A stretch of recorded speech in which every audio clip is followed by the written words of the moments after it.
I'm Daniel Brown. I'm Associate Professor for Astronomy and Science Education here at Nottingham Trent University, and I was talking about the methodology of phenomenology in research. And at that part I was talking about how phenomenology is applied to profound human experiences. So a lot of the qualitative research is not always lending itself to phenomenology, but if you're targeting these kind of profound experiences, then that's the kind of research methodology to go ahead with. It has its rootings really from a deep philosophical stance there, but at its heart you're trying to now let the interviewees, the people you're actually interested in, the participants, speak about an experience and let them develop it.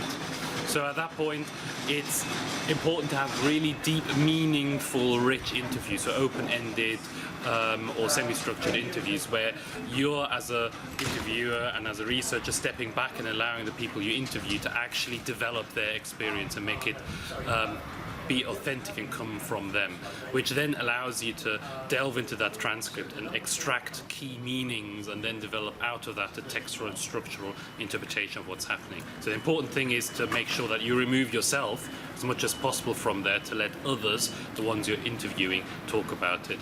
Problems are always a validation. So my point of view here is that the phenomenology method that I'm using is not informed by Husserl's pure phenomenology, but more leaning towards Heidegger and Merleau-Ponty, where you're actually embracing that these are truly subjective experiences. So it's all about being able to fully embrace and deeply explore individual experiences to try to see what their key outcomes are and how they might overlap, bearing in mind there's no core essence of the experience that you can actually extract.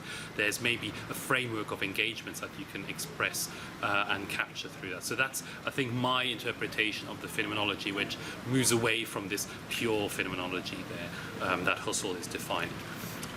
Beautifully expressed, I think, in Goethe's idea of delicate empiricism. So at that point, trying to explore the phenomena, the experience, the profound human experience you're looking at within its context. So for example, if you're looking at how students engage in a lab environment, doing your exploration in the lab environment. And the challenge that was mentioned was, how do you capture these experiences, because you're the one that is making sense of it. So one thing is to realize you have to try to remove yourself, but making sure the participants talk about their experience and express them.